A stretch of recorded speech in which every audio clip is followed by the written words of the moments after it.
to welcome everyone to Astrology Night at Soul Food, the first Wednesday night of every month here in Redmond, Washington for February 2013. Happy February. Happy February. Today is already the 6th. It's a short month. It's almost over. Yeah, I hope you enjoyed the talk, and we'll see you next month. Thank you, Jeff. You did a great job. You too, Rick. Thank you, Clint.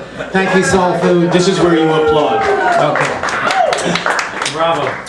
For those of you who are first-timers here, what Rick and I are going to do is talk about the collective astrological patterns for the month of February. This is the generic cosmic weather. It rains on all of us. Some of us like the rain, some of us have umbrellas, and we all have our own personal birth charts that will allow us to experience things from our own unique perspective. But we're going to take the big overview to start tonight. Right, and what's really interesting as I kind of glanced ahead at the month and looked at the big overview, I mean, there's some specific things that go on this month that are quite important, but it almost feels like a little bit of a time to breathe this month. I mean, it's not quite, has it been intense out there, guys? No, not much. I mean, from December, actually for the last year or so, but December and January had a lot of intense energy wrapped up. And now we're getting planets, even though the sun is in Aquarius. Clint, is there, it feels like there's like echo. Even though the sun is in Aquarius for much of the month, we have a lot of planets already ahead in Pisces, and it feels like the energy is softening. Well, we're certainly at the spacious end of the zodiac. We begin the month with the sun in Aquarius, the 11th sign of the zodiac, and finish it with the sun in Pisces, the 12th or last sign of the zodiac. And as Rick pointed out, we've got a bunch of Piscean activity that's already underway.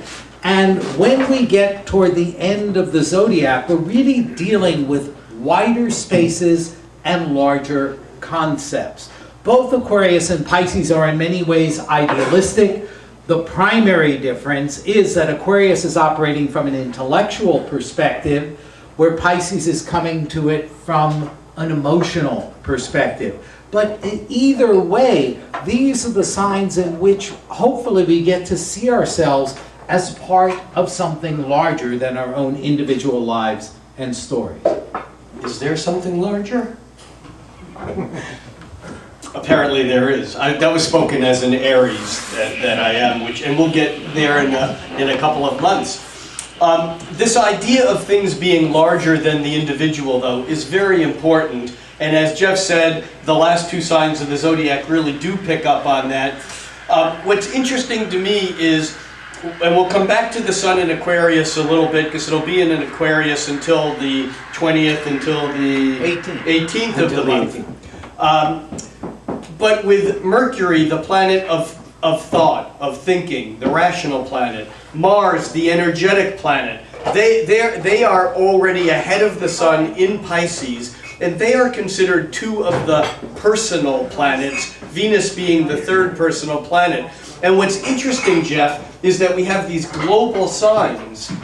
In particular, now we're talking about Pisces, and two personal planets are there. So what happens when we personalize this kind of, you said spacious, also spacey.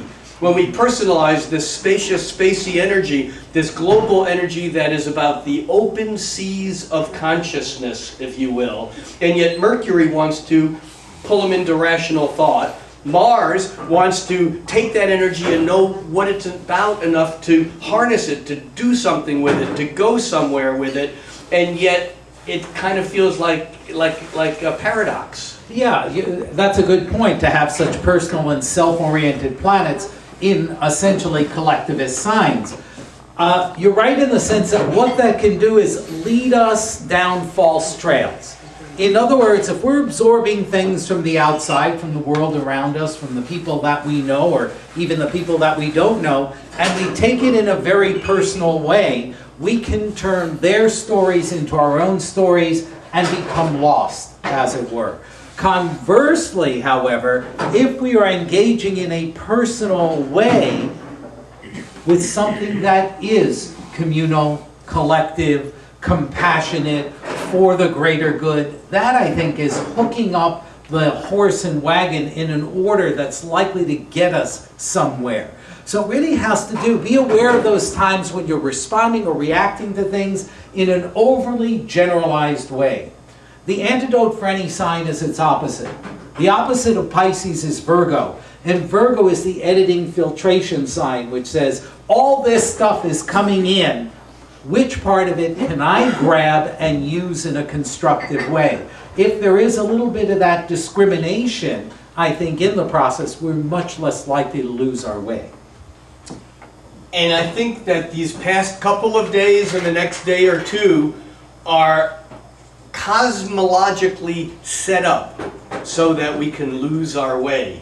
And the reason is that we have Neptune, which is one of the slow-moving planets. Neptune takes 165 years, give or take, to make one complete journey around the zodiac, which means that it spends about 14 years in each sign. It's just in its second year being in Pisces. So Neptune in Pisces, where it's very much at home, because in modern astrology, Neptune is the planet that connects with the sign of Pisces. And as Mars and then Mercury moved into Pisces over the last few days, they each connect, line up with nebulous Neptune to help us lose our way. Right. And maybe find another way. Exactly. Sometimes that's the way to get found. Many of the issues that we have in life, many of the things that we want to change, naturally we try to bring some thought and some effort to.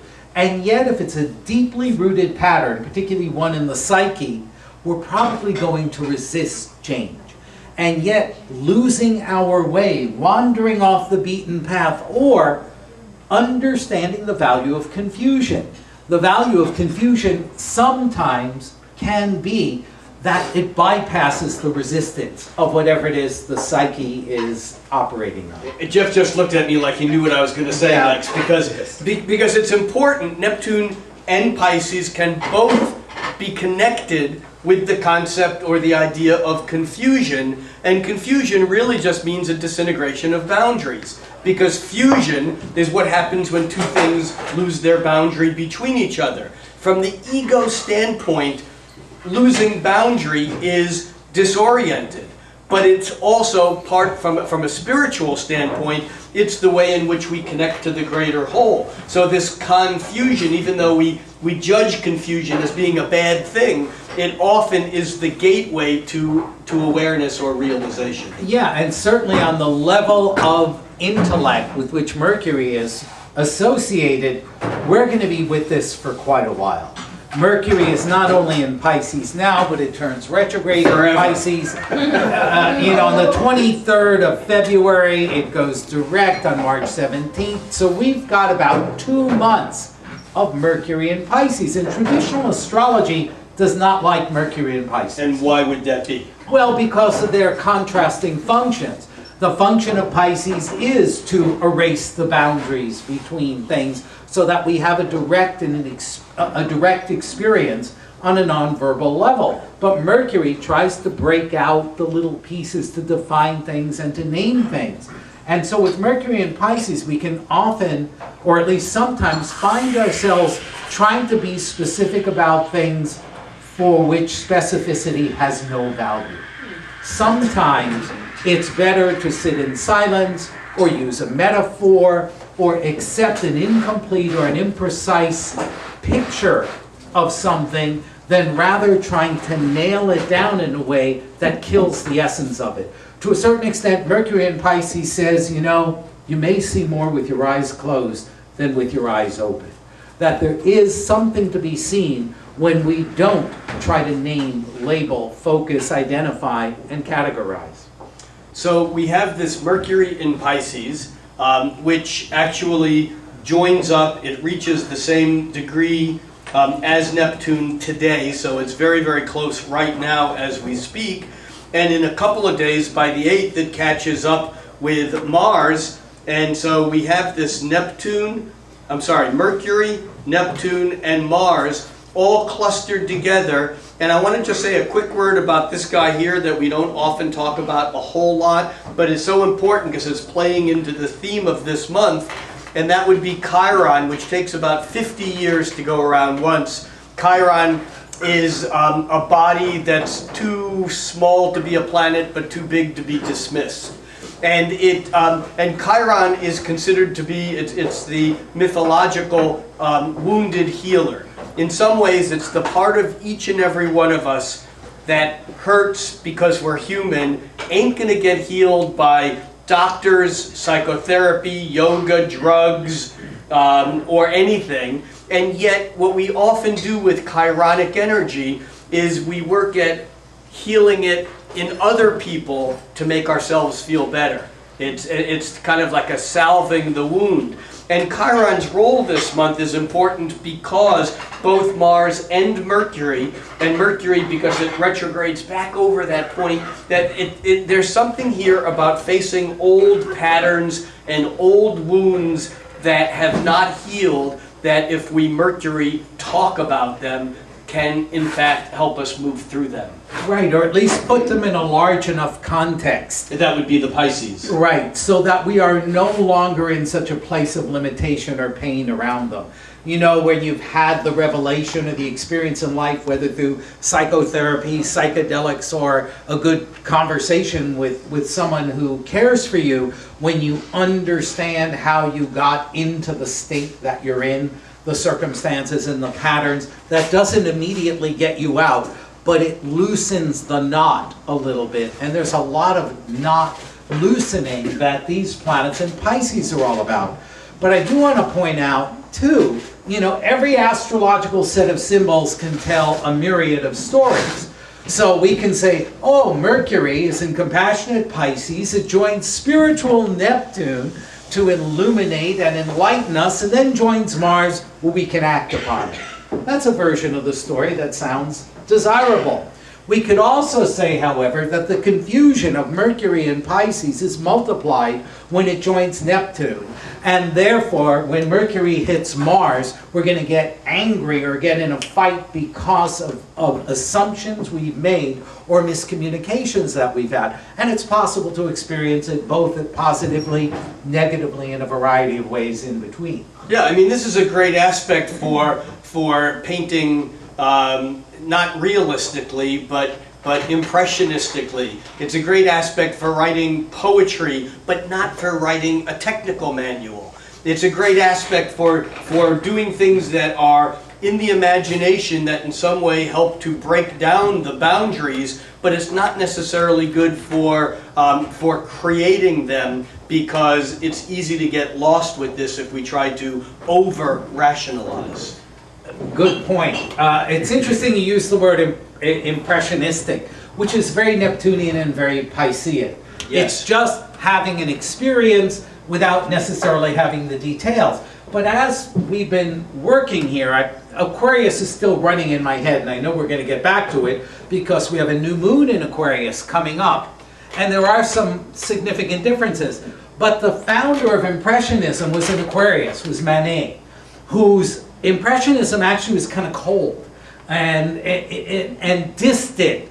And yet Renoir, who is among the most famous of the Impressionists, was a Pisces, and you can just sort of feel the joy coming off the page. And that's sort of where we are this month, in that place of this Aquarian clarity at moments and this Piscean Impressionism, which raises an interesting question sometimes. Would you rather be clear or close? Because the closer you get to an object or to somebody, the less clear. Especially as your eyes change. Exactly.